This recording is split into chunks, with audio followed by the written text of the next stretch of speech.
পটাশপুর ২ নম্বর ব্লকের টিকরাপাড়া গ্রামের বাসিন্দা পেশায় শিক্ষক রতন কুমার সাউয়ের কর্মকাণ্ড শুনলে কুর্নিশ জানাবেন আপনিও। রতনবাবু পটাশপুর দক্ষিণ চক্রের বামুন বসান প্রাথমিক বিদ্যালয়ের শিক্ষক। শিক্ষাদানের পাশাপাশি শিক্ষা সামগ্রী বিতরণ করে থাকেন সারা বছর। বর্তমান সমাজে শিক্ষার ফেরিওয়ালা হিসেবে পরিচিত উনি সবার কাছে। দরিদ্র পরিবার থেকে উঠে আসা এই মানুষটার ছোটবেলা থেকেই যেন সমাজন্ত প্রাণ। কেউ কষ্টে আছে শুনলেই মনটা কেঁদে ওঠে রতনবাবুর। তাই তো স্কুল ছুটির পর অবসর সময়ে নিজের একটি স্কুটি নিয়ে বেরিয়ে পড়েন সেবার কাজে, আর সঙ্গে নিয়ে যান বই, খাতা, পেন, স্কুল ব্যাগ, শীতবস্ত্র, নানান উপহার। নতুন শিক্ষাবর্ষ 2025-এর বহু পরিবার রয়েছে, পিছিয়ে পড়া পরিবার, যাদের ছেলেমেয়েরা কিন্তু শিক্ষা দীক্ষায় অনেকটা এগিয়ে ভালো রেজাল্ট করে, কিন্তু তাদের শিক্ষা সামগ্রী, বই এবং আনুষঙ্গিক অন্যান্য জিনিসগুলো প্রয়োজন হয়।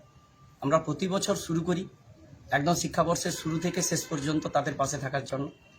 আজকের দিনটি খুবই মহতী দিন, তাই মা লক্ষ্মীপ্রিয়া ডেভেলপমেন্ট সোসাইটি আজকের এই পিছিয়ে পড়া দুস্থ মেধাবী ছাত্রছাত্রীদের হাতে স্কুল ব্যাগ এবং স্বামী বিবেকানন্দের বিভিন্ন বাণী সংকলিত একটি বই, পেন, খাতা সহ অন্যান্য সামগ্রী তাদের ভালোবাসার উপহার হিসাবে, আশীর্বাদ হিসাবে তুলে দিলাম।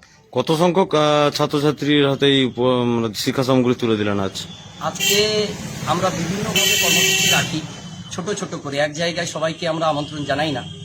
কিছু বাড়ি বাড়ি কর্মসূচি থাকে, কিছু জায়গাতে ছোট্ট করে একটা কোনো জায়গা খুঁজে নিই আমরা, সেখানে কিছু ছেলে মেয়েকে ডেকে নিই।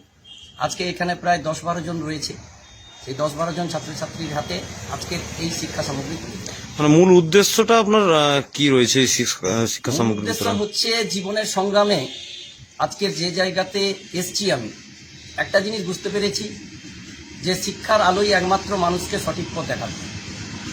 আমরা ঠিক ভুল ভালো মন্দটা বুঝতে পারবো যদি ছেলেমেয়েরা উচ্চ শিক্ষিত হতে পারে।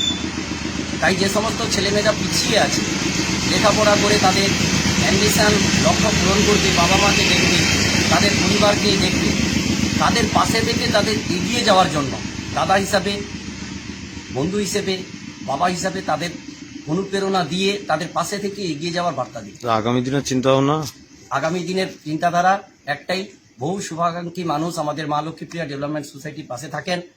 তাদের সহযোগিতা, আশীর্বাদ, ভালোবাসাকে পাথেয় করে আমাদের শুধু যে পূর্ব মেদিনীপুর জেলা নয়, পশ্চিমবঙ্গের প্রতিটি জেলাতে আমাদের কর্ম এগিয়ে যেতে পারে, সেই ইচ্ছাটাই আমাদের রয়েছে। 2025-এ কতজন ছাত্রছাত্রীকে টোটাল বই দিয়েছে? আমরা যদি প্রিভিয়াস 2024 দেখি, আমাদের ছিল 1000। 2025-এ আমরাও প্রথমে শুরু করেছি 1000 ছাত্রছাত্রীর হাতে পঞ্চম শ্রেণী থেকে একেবারে দ্বাদশ শ্রেণী পর্যন্ত যতগুলো বই প্রয়োজন, পঞ্চম শ্রেণীর একজন ছাত্রের তার বুক লিস্ট অনুযায়ী যদি 10টি বই লাগে 10টি বই, খাতা, পেন, পেন্সিল যাবতীয় আমরা তুলে দিব। ইতিমধ্যে আমরা প্রায় 600 অতিক্রান্ত করেছি, ছেলেমেয়ের হাতে বই তুলে দিয়েছি। আরও প্রতিদিন আমাদের ছোটখাটো প্রোগ্রাম রয়েছে। আজকে যেমন দশম শ্রেণী এবং নবম শ্রেণী বিভিন্ন জায়গা থেকে পূর্ব পশ্চিম মেদিনীপুরে প্রায় 20 জন ছেলে মেয়ের হাতে আজকে বই তুলে দেওয়া হবে। এলাকার প্রায় কতগুলি গ্রাম বা শহর জুড়ে আপনার এই কর্মসূচি? পটাশপুর 2 নম্বর ব্লকের এলাকা বলতে কোনো গ্রাম মনে হয় বাকি নেই, সমস্ত জায়গাতে রয়েছে পটাশপুর 2 এবং পটাশপুর 1। সাধারণ মানুষের কাছ থেকে মানে কতটা উৎসাহ পাচ্ছেন আপনার এই? আমি চাইবো সাধারণ মানুষ আমাদের পাশে থাকুক, আর চাইবো যারা সামর্থ্য রয়েছে, যাদের ক্ষমতা রয়েছে, তারাও এই ধরনের মানুষের পাশে থেকে এই বার্তাই দিক যে যারা ভালো নেই তাদের ভালো রাখার চেষ্টা করি, যারা পাচ্ছে না তাদের পাশে দাঁড়িয়ে তাদের এগিয়ে যাওয়ার বার্তা দিই। আমরা সবাই শুধু নিজের ভালো থাকাটা নয়, অন্যের ভালো থাকার মধ্যে নিজের শান্তি এবং ভালো থাকাটা খুঁজে নিতে পারবো।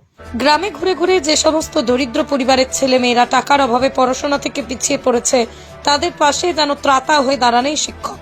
তুলে দেন তাদের প্রয়োজনীয় শিক্ষা সামগ্রী। কেউ টাকার অভাবে পড়া বন্ধ করে দিতে চাইলে তার পুরো পড়াশোনার খরচ যোগানেই শিক্ষক। রতনবাবু নিজের মায়ের নামে টিকরাপাড়া মা লক্ষ্মীপ্রিয়া ডেভেলপমেন্ট সোসাইটি নামে একটি স্বেচ্ছাসেবী সংগঠন পরিচালনা করেন। এই সংস্থার মাধ্যমে সমাজ সেবার কাজ করেন উনি। রতনবাবু জানান 2024-25 শিক্ষাবর্ষে 1000 ছাত্রছাত্রীর হাতে শিক্ষা সামগ্রী তুলে দেবেন। পূর্ব মেদিনীপুর থেকে সৃষ্টিধর সাউয়ের রিপোর্ট, আর10 নিউজ বাংলা।